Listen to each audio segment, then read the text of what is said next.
আসসালামু আলাইকুম রহমতুল্লাহ বরকাত আলহামদুলিল্লাহ আলহামদুলিল্লাহ ওয়াহদাহু লা শারীকা লাহু ওয়াসসালাতু ওয়াসসালামু আলা মান লা নাবিয়্যা বাদা।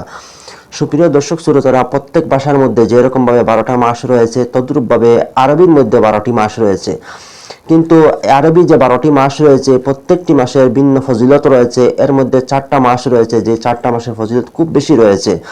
যেমন কোরআন কারীমের মধ্যে বলা হয়েছে, ইন্না ইদ্দাতাশ শুহুরি ইনদাল্লাহি 12 শাহরান ফি কিতাবিল্লাহি ইয়াওমা খালাকাস সামাওয়াতি ওয়াল আরদা মিনহা আরবাআতুন হুরুম।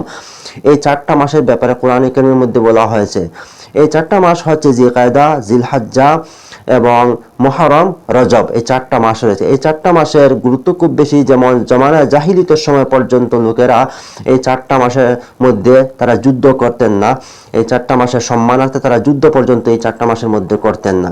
এবং আল্লাহ রাসূল সাল্লাল্লাহু আলাইহি সাল্লাম নিজেই বলেছেন, ইন্না রজব শাহরুল্লাহ। এই 4টা মাসের মধ্যে একটি মাস রয়েছে রজব।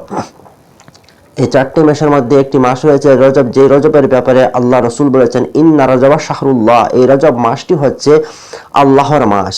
অর্থাৎ এই রজব মাসের ফজিলত খুব বেশি রয়েছে, কারণ এই রজব মাসের পরে একটি মাস আসতেছে যেটা শাবান বলা হয়, এরপরে রমজান। এবং এই রজব মাসের মধ্যে আল্লাহ রাসূল সাল্লাল্লাহু আলাইহি ওয়াসাল্লাম খুব বেশি ইবাদত বন্দি করতেন, অন্য মাসের তুলনায় খুব বেশি করতেন, এবং খুব বেশি রোজাও আল্লাহ রাসূল রাখতেন।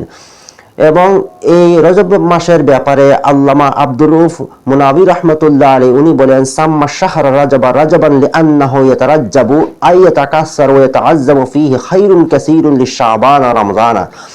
এই মাসের ব্যাপারে আল্লামা আব্দুর রউফ মুনাবি রাহমাতুল্লাহ আলাইহি উনি বলেন, এই মাসের নামটা রজব রাখা হয়েছে কারণ এই মাসটা মধ্যে বরকত এবং এই মাসটির সম্মান খুব বেশি। কারণ এই মাসের শাবান এবং রমজানের কারণে এই মাসের সম্মান খুব বেশি বেড়ে গিয়েছে। আর রাসূল করিম সাল্লাল্লাহু আলাইহি সাল্লাম আসার পূর্বে থেকে এই মাসের সম্মান ছিল। অর্থাৎ এই 4টি মাসের সম্মান আগে থেকেই ছিল।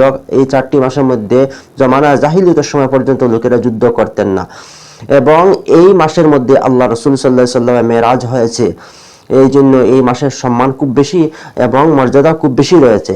এই মাসটি যখন ঢুকে যেত তখন ইমাম বাইহাকি রাহমাতুল্লাহ আলাইহি উনি শুআবুল ঈমানের মধ্যে একটি হাদিস উল্লেখ করেছেন, যেটা বর্ণনাকারী রয়েছেন হযরত আনাস ইবনে মালিক রাদিয়াল্লাহু তাআলা আনহু। উনি বলেন, কানা ইযা দাখালা রজব ক্বালা আল্লাহুম্মা বারিক লানা ফি রজবিন ওয়া শাবান ওয়া বাল্লিগনা রমজান। এই দোয়াটি আল্লাহ রাসূল এই রজব মাস ঢোকার পরে সবসময় আল্লাহ রসুল পড়তেন।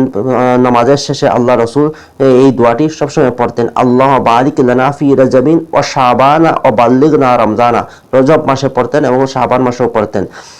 আল্লাহ রসুল সাল্লাল্লাহু আলাইহি সাল্লাম এই দোয়াটি পড়তেন। এবং রজব মাসের মধ্যে কিছু অন্ধবিশ্বাস রয়েছে, সেটা থেকে দূরে থাকবেন। অনেক বেদাত রয়েছে, সেটা থেকে দূরে থাকবেন।